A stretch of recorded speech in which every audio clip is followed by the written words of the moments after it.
अस्सलाम वालेकुम students, welcome back to our channel mathematics by Lare Panjwani. आज हम स्टार्ट कर रहे हैं एक्सरसाइज 2.6। इसके अंदर हमारे पास चार टॉपिक्स बहुत इंपॉर्टेंट है लॉन्ग के पॉइंट ऑफ व्यू से, जिसके अंदर सबसे पहले आता है मैट्रिक्स इन्वर्जन मेथड, फिर Gauss elimination method and Gauss Jordan method, और लास्ट में हमारे पास आता है क्रैमर्स रूल। तो ये चार टॉपिक्स जो है हम पढ़ेंगे एक्सरसाइज 2.6 के अंदर, और ये बहुत इंपॉर्टेंट है क्योंकि ये लॉन्ग में आपके पास आएंगे। अगर आप मॉडल पेपर भी गो थ्रू करें तो गॉस जॉर्डन का सवाल लॉन्ग में गिवन है 8 नंबर का। तो बहुत जरूरी है कि इसको सही तरीके से समझे। ये चारों मेथड बहुत इंपॉर्टेंट है और बहुत आसान है, मुश्किल नहीं, मतलब इजी नंबर है लेना लॉन्ग के अंदर। तो बहुत ध्यान से समझिएगा। स्टार्ट करते हैं आज का लेक्चर, लेक्चर नंबर 14। और हम जो पहला मेथड स्टार्ट कर रहे हैं वो है matrix inversion method. Inversion method ये आपने 9 के अंदर ही पढ़ा था, मैट्रिक्स का चैप्टर जब पढ़ा था उसके अंदर पढ़ाया गया था मैट्रिक्स इन्वर्जन मेथड और क्रैमर्स रूल। तो वहां पर जो पढ़ाया गया था वो 2x2 का मैट्रिक्स पढ़ाया गया था। यहाँ पर 3x3 के मैट्रिक्स से हमें सॉल्व करना है इसको, जिसके अंदर सिंपली आपको एडजॉइन निकालना आना चाहिए और डिटरमिनेंट निकालना आना चाहिए। बाकी सारा कॉन्सेप्ट बहुत आसान है और हम पीछे सीख चुके हैं एडजॉइन कैसे निकलता है, मैं डिटरमिनेंट कैसे फाइंड आउट किया जाता है 3x3 का। तो बहुत आसान है, मुश्किल नहीं है। नंबर गेनिंग एक्सरसाइज है ये, और ये बड़ी इंपॉर्टेंट है क्योंकि हर साल ये, अगर पुरानी बुक से भी कंपेयर करें तो हर साल इसका एक सवाल आता ही आता था। और इस बार भी अगर आप वर्ड पेपर गो थ्रू करें जो न्यू आया है उसमें भी सवाल है। तो इंशाल्लाह जरूर इन चार मेथड में से कोई एक मेथड जरूर आएगा। तो ये पक्के नंबर है, इसको मिस मत कीजिएगा, ज्यादा से ज्यादा प्रैक्टिस कीजिएगा। ठीक है, इसके दो पार्ट्स हैं बुक के अंदर, इंशाल्लाह से सॉल्व करते हैं। तो सबसे पहले हमें इक्वेशन गिवन है x+2y+z=8, 2x-y+z=3, x+y-z=0। तो इसको सबसे पहले हम कन्वर्ट करेंगे मैट्रिक्स फॉर्म में। तो ये इसका मैट्रिक्स फॉर्म है। इसके अंदर सबसे पहले हम लेंगे a=a=, मीन हम सारे मैट्रिक्स की वैल्यू लिख देंगे। जैसे कि यहाँ x+2y+z लिखा हुआ है, तो x के साथ कोई वेरिएबल 1 है, मतलब वेरिएबल के साथ 1 वैल्यू है, y के साथ 2 है और z के साथ 1 है। इसी तरह सेकंड इक्वेशन है 2x-y+z=3। तो 2 फिर माइनस का y और प्लस का 1। ठीक है, इसी लास्ट इक्वेशन है x+y-z। तो x की जगह 1, y की जगह 1 और z की जगह -1। तो हमने इसको नाम दे दिया ए मैट्रिक्स का। फिर हमारे पास बेसिकली फाइंड आउट क्या करना है हमें यहाँ पर, solve the non homogeneous system linear equation using matrix inversion method. तो बेसिकली इस सवाल के अंदर एक्स वाई जेड की वैल्यू फाइंड आउट करनी है। तो हमने एक्स के बराबर ले लिया इसको, और हमें फाइंड आउट करना है। यहाँ पे तीन वेरिएबल्स हैं जो अननोन है इस इक्वेशन के अंदर, वो है एक्स वाई जेड। तो एक्स वाई जेड हमने ले लिया एक्स की जगह। फिर बी हमने एक मैट्रिक्स बनाया जिसके अंदर इक्वल टू के जो बाद वैल्यूज हैं वो लिखेंगे। जैसे कि यहाँ 8 है पहली इक्वेशन में, दूसरी इक्वेशन में 3 है और तीसरी इक्वेशन में 0 है। तो ये हमने इन तीनों को बराबर कर दिया, एक ए के बराबर है, एक्स के बराबर, बी के बराबर। यहाँ पे बेसिकली फॉर्मूला बना देते हैं हम, ए एक्स बराबर कर लेते हैं बी के, और ए जब इक्वल टू की दूसरी साइड जाता है तो बन जाता है ए इनवर्स। तो ये इसका मैट्रिक्स इन्वर्जन मेथड का फॉर्मूला है, X equal to A inverse dot B.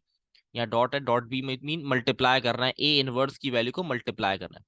A inverse निकालना पीछे सीख के आ चुके हैं, जिसके हमारे पास फॉर्मूला है ए इनवर्स बराबर होता है adjoin of A divide by A determinant. सबसे पहले हम डिटरमिनेंट फाइंड आउट करेंगे, डिटरमिनेंट हमने फाइंड आउट किया।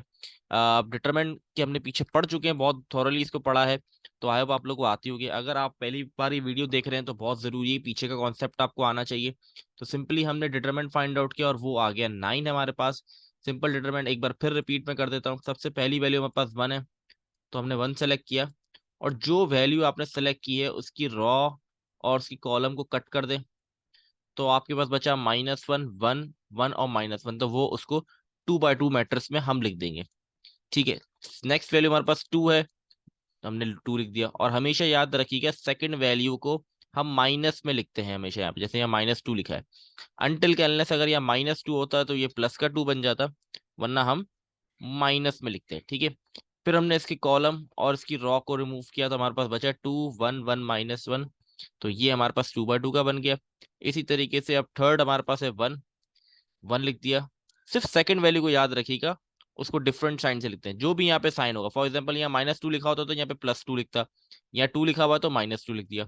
अब थर्ड वैल्यू 1 है, इसको पॉजिटिव में रहने दिया, ये इसकी कॉलम और इसकी रॉ गई, 2, -1, 1, 1 बच गया। ठीक है, अब 2x2 का मैट्रिक्स सॉल्व करना बड़ा आसान है। -1 मल्टीप्लाई -1 प्लस का 1 हो गया, 1 1 ज़ा 1, बीच में माइनस आता है डिटरमिनेंट निकालते वक्त, तो 1 -1 0 हो जाएगा ये तो। इसी तरीके से 2 मल्टीप्लाई -1 माइनस का 2, वन वन ज़ा वन, -2 -1 -3 बन गया ये, 2 1 ज़ा 2 एंड 1 1 ज़ा 1 और माइनस माइनस प्लस हो गया, तो 2 + 1 ये भी 3 हो गया। ये पूरी टर्म 0 हो गई।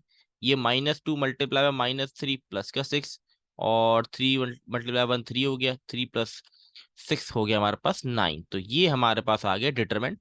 अगर पीछे के लेक्चर आपने गो थ्रू किए हुए चैप्टर की एक्सरसाइज, क्योंकि लास्ट एक्सरसाइज चल रही है, तो ये बहुत आसान है आपके लिए। तो अब नेक्स्ट स्टेप हमारे पास होगा, यहाँ पे हमें ए इनवर्स निकालना है, तो उसके लिए हमने डिटरमिनेंट निकाल लिया। अब हम एडजॉइन पे जाएंगे। ये भी हम सीख चुके किस तरीके से फाइंड आउट करते हैं। तो एडजॉइन का ये बेसिकली हमारा फॉर्मूला A11 A12 A13 से लेके A33 तक, जो भी सारी वैल्यूज हमें फाइंड आउट करनी है उसको ट्रांसपोज करना है। सबसे पहले A11 निकाला, तो उसकी वैल्यू हमारे पास 0 आ गई। अच्छा, बहुत जरूरी, मैं बार बार रिपीट कर रहा हूँ कि पीछे के आपने बेसिक जरूर पढ़ी हुई हो, बेसिक इन द सेंस पीछे की लेक्चर्स को गो थ्रू जरूर किया हुआ, क्योंकि हमने इस पर थॉरली इस चीजों को पढ़ा था कि एडजॉइन कैसे फाइंड आउट करते हैं, डिटरमिनेंट कैसे निकालते हैं। जैसे मैंने अभी डिटरमिनेंट आपको रिवाइज करवाया, तो ये बेसिकली एडजॉइन निकालने का तरीका किस तरीके से, मैं इसको भी एक बार रिपीट कर देता हूँ। आपको ये सारी वैल्यूज फाइंड आउट करनी है A11 से लेके A33 तक। अब सबसे पहले हम A11 की वैल्यू निकाल लें, तो यहाँ मैंने A11 लिखा। ये तो आप लिखेंगे ही लिखेंगे हर सवाल में, -1 तो आपने लिखना ही लिखना है जब वैल्यूज निकालते हो। यहाँ पावर 1 + 1 लिखी हुई है, क्योंकि यहाँ 1 1 है तो इसलिए 1 + 1। अगर हम लेते हैं A12 तो हम लिखते हैं 1 + 2। ठीक है। अब ये मैट्रिक्स कैसे आया, जैसे वहां डिटरमिनेंट में हम जो सेलेक्ट करते थे उसकी कॉलम उसकी रॉ कट कर देते थे, इसी तरह इसमें भी करना है। तो हमारे पास ये 4 वैल्यूज बच गई। ये 4 वैल्यूज अगर मैं मैच करूँ तो यहाँ पर ये बनती है -1 1 1 और -1, और फिर सिंपल क्रॉस मल्टीप्लाई कर दिया, और यहाँ पे पावर स्क्वायर हो गई, तो ये पॉजिटिव होगा क्योंकि इवन पावर है। और फिर इसको सॉल्व करें तो 1 -1 0 हो गया, तो 0 × 1 0। तो ये इस तरीके से हम सॉल्व करेंगे और सारी वैल्यूज फाइंड आउट करेंगे। तो आगे देख लेते हैं। ये हमने A12 निकाला, जैसे मैंने आपको बताया A12 फाइंड आउट करेंगे तो पावर 1 + 2 हो जाएगी। ठीक है। A12 का ये आपका कॉलम और रॉ जाएगी, तो ये जाएगी, तो बचेगा क्या, 2 1 1 -1, तो ये लिखा हुआ हमने। इसको क्रॉस मल्टीप्लाई किया, पावर है 3, पावर ऑड है तो माइनस का 1 ही रहेगा, तो -2 और -1 ये हो गया -3। इसको जब मैं मल्टीप्लाई कराऊंगा -1 से, तो ये पॉजिटिव का 3 बन जाएगा। ठीक है। तो इस तरीके से हमने A13 की वैल्यू 3 आ गई, A21 की वैल्यू 3 आ गई, A22 की वैल्यू -2। तो ये सारी वैल्यूज आ गई, अभी सारी नहीं आई है, रहती हैं। तो नेक्स्ट वैल्यूज हमारे पास ये आ गई, A23 की 1 और A31 की 3। इसी तरीके से ये सारी वैल्यूज मैंने निकाली, A33 तक वैल्यूज निकाल ली। जब हमने सारी वैल्यूज को फाइंड आउट कर लेंगे तो हम इसको पुट कर देंगे एडजॉइन में। ये मैंने सिंपल जो भी आपको लास्ट फॉर्मूला दिखाया था A11 A12 A13, इस पे मैंने सारी वैल्यूज इसकी अपनी अपनी पुट ऑन कर दी। अब इस पे ये टी लगा हुआ है, टी का मतलब है ट्रांसपोज। जब इस पे ट्रांसपोज अप्लाई करूंगा तो ये बेसिकली प्रॉपर एडजॉइन निकल के आ जाएगा, मतलब प्रॉपर मतलब ये एडजॉइन आपका तब फाइंड आउट होगा। तो एड हमारे पास बेसिकली ट्रांसपोज करते हैं कि रॉस को कॉलम और कॉलम रॉस बन जाती है। ये हमारे पास जो है रॉ है, ये कॉलम बन गई, ये रॉ है, ये कॉलम बन गई, ये हमारे पास रॉ है, ये कॉलम बन गई। इत्तेफाक है इस सवाल के अंदर कि ट्रांसपोज करने के बाद भी कोई डिफरेंस नहीं आ रहा है, जॉइन में शो हो रहा, अगर आप दोनों मैच करें, ये एक इत्तेफाक है। ठीक है। फर्क आता है, आप रॉ और कॉलम्स को चेंज करते हैं। यहाँ पर बेसिकली ये देखिए वैल्यू 033 है, जिसकी वजह से इंटरचेंज करने, मतलब ट्रांसपोज अप्लाई करने पे इसमें कोई फर्क नहीं आया। खैर, तो बेसिकली हमारा एडजॉइन भी निकाल लिया, डिटरमिनेंट भी निकाल लिया। अब ए इनवर्स का हमारे पास फॉर्मूला क्या था, ए इनवर्स का फॉर्मूला था एडजॉइन डिवाइड बाय डिटरमिनेंट। तो ये मेरा एडजॉइन था और इसको डिवाइड करा दिया डिटरमिनेंट से। अब इंपॉर्टेंट बात इसके अंदर ये है कि आपने ए इनवर्स में डायरेक्ट डिवाइड नहीं करना है, मतलब डिवाइड करके दिखा तो दिया। अब ये 9 सबसे डिवाइड होगा, 0 3 -2 1 1 5 सबसे डिवाइड होना है, लेकिन इसको भी मैं डिवाइड नहीं करूंगा। मेन जो मेरा फॉर्मूला था वो मैं आपको एक बार फिर गो थ्रू करवा देता हूँ। ये अगर आप देखें, ये तो ए इनवर्स हमने निकाल लिया पीछे। मेन फॉर्मूला ये था, वो मुझे ये कहता है कि ए इनवर्स को मल्टीप्लाई कर दो बी से। ए इनवर्स की वैल्यू मैं निकाल चुका हूँ पीछे, और ये मेरा बी है। तो मैं सबसे पहले क्या करूंगा, अच्छा, हम आगे गो थ्रू करते हैं।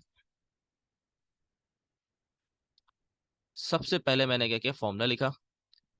मैंने लिखा ए इनवर्स, ये पूरा ए इनवर्स है, इसको डॉट के साथ लिख दिया यहाँ पर बी, बी की वैल्यू। पहले मैं इन दोनों मैट्रिसेस को मल्टीप्लाई करवा दूंगा और फिर डिवाइड कराऊंगा 9 से, ताकि मेरे लिए आसान हो। लेकिन अगर मैं अभी डिवाइड करा देता तो यहाँ पर वैल्यूज जो है फ्रैक्शन की फॉर्म में, 3/9 करता तो 1/3 बन जाता। ठीक है, -2/9, -5/9, तो इस तरीके से वैल्यूज बन जाती जो मुश्किल होती मुझे आगे सॉल्व करना। तो पहले मैं मल्टीप्लाई करवाऊंगा और फिर एट द एंड में डिवाइड कराऊंगा। तो ये मैंने मल्टीप्लाई करा है, मल्टीप्लाई भी हमने सीखा है, मैं फिर रिपीट कर देता हूँ। ये पूरी रॉ इस कॉलम से मल्टीप्लाई होगी तो 0 × 8 ये आ गया, 3 × 3 ये आ गया, 3 × 0। ठीक है, ये पूरी रॉ खत्म हो गई क्योंकि इसने इस कॉलम से मल्टीप्लाई हो गया। अब इसकी बारी, 3 × 8 -2 × 3 एंड 1 × 0। अब लास्ट 3 × 8, 1 × 3 और -5 × 0। तो 0 × 8 0 हो गया, ये हो गया 9 और ये भी हो गया 0। तो यहाँ आ गया 9। इसी तरह 8 × 3 = 24 -6, तो 24 - 6 ये हो गया हमारे पास 18। ये 1/9 देखिए यहीं पे रहेगा क्योंकि अभी डिवाइड नहीं करवाया मैंने। ये 3 × 8 = 24, 3 × 1 = 3, 24 + 3 27। अब जब वैल्यूज आ गई हैं, अब मैं डिवाइड करा दूंगा इसको 9 से, तो मेरे लिए आसान होगा डिवाइड करना। अब आप देखें मैंने 9 से डिवाइड करा है, 9 × 1 = 9 × 1 तो 1 आ गया, 9 × 1 = 9 × 2 = 2 आ गया, 9 × 1 = 9 × 3 तो 3 आ गया। ये बेसिकली मेरे पास आंसर आ गया 1 2 3। ये एक्स मैट्रिक्स मेरा किसके बराबर था पीछे अगर आप देखें तो वो एक्स वाई और जेड के बराबर था जो हमने पीछे लिखा था। ठीक है, और हमें निकालनी है एक्स वाई जेड की वैल्यू थी। तो ये हमारे पास आ गया 1 2 3 और सॉल्यूशन सेट पे लिख देंगे 1 2 3। तो ये बेसिकली मैट्रिक्स इन्वर्जन मेथड है। इसका एक और पार्ट देख लेते हैं, थोड़ा क्विकली ग्रुप गो थ्रू कर लेते हैं इस पार्ट को भी। इसी तरीके के सवाल है। ये हमारे पास 3 मैट्रिक्स इक्वेशंस गिवन है। सबसे पहले मैंने इसको मैट्रिक्स में कन्वर्ट किया, ए मैट्रिक्स बन गया एक्स।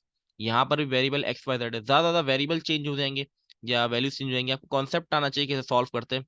बाकी बहुत आसान है, प्रैक्टिस करेंगे तो आप बिल्कुल इस पे सेट हो जाएंगे इस पे। सबसे पहले फॉर्मूला बना x = a−1 b। तो हमारे पास बेसिकली फॉर्मूला क्या है, a−1 का adjoin of a divide by a determinant.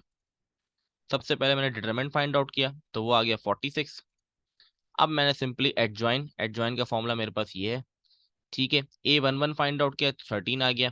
मैं पीछे गो थ्रू, मैं इसको जल्दी क्विकली गो थ्रू करवा रहा हूँ क्योंकि हम पीछे सॉल्व कर चुके हैं और एडजॉइन निकालना डिटरमिनेंट निकालना भी हम सीख चुके हैं। तो यहाँ मैं वैल्यूज को गो थ्रू करवा रहा हूँ आप लोगों को कि किस तरीके से हमने ये सारी वैल्यूज निकाली। ये वैल्यूज हैं हमारे पास A23, A31, A32 और A33। बेसिकली हमारे पास ये 9 वैल्यूज आ गई। हमने सिंपल इसको पुट किया और इसको ट्रांसपोज किया। तो यहाँ पे आपको डिफरेंस दिखेगा, ये आपकी ट्रांसपोज क्या करता है रॉ कॉलम में, तो ये आपका कॉलम बन गया, ये रॉ ये कॉलम बन गया, ये रॉ ये कॉलम बन गया। तो ये आ गया हमारे पास एडजॉइन ऑफ ए। ठीक है, अब हम इसको सिंपली इक्वेशन नंबर 1 में पुट कर देंगे, एडजॉइन डिवाइड बाय डिटरमिनेंट। ठीक है, अभी डिवाइड नहीं करवाएंगे जैसे पहले ही बताया था मैंने आपको। फिर x = फॉर्मूला लगाया। सबसे पहले मैं इन दोनों मैट्रिसेस को मल्टीप्लाई कर दूंगा। ठीक है, ये b वाला मैट्रिक्स है, इन दोनों को मल्टीप्लीकेशन कर दूंगा, ये रॉ मल्टीप्लाई होगी इन तीनों से। तो मल्टीप्लाई किया मैंने तो वहां पर ये आ गया 13 × 4 72, 3 × 10 30, 17 × -17 × -6 तो ये आ गया प्लस का 102। इसी तरह 2 4 द 8, 5 4 10 द 40, 8 × -6 तो माइनस का 48, 11 4 द 44, -1 × 10 -10, 21 × -6 तो माइनस का 126। तो हमारे पास आ गया 184 0 एंड -92। अब मैं इस -42 को मैं डिवाइड करवाऊंगा। तो जब मैंने डिवाइड कराया तो यहाँ पर 184 डिवाइड बाई 46 4 आ गया, 0 से डिवाइड हो गया 0 हो गया, यहाँ आ गया -2। तो ये हमारे पास आ गया सॉल्यूशन सेट 4, 0, -2। तो पहला सवाल हमने देख लिया था इसलिए मैं थोड़ा क्विकली गो थ्रू करवा, ये दो ही पार्ट्स है बुक के अंदर। तो बहुत आसान मेथड है। हमने आज फर्स्ट मेथड पढ़ा है मैट्रिक्स इन्वर्जन मेथड। इंशाल्लाह नेक्स्ट वीडियो के अंदर हम गॉस एलिमिनेशन मेथड को पढ़ेंगे। आई होप आप लोग क्लियर होंगी। इंशाल्लाह नेक्स्ट वीडियो में गॉस एलिमिनेशन मेथड को स्टार्ट करेंगे। तब तक के लिए अल्लाह हाफिज।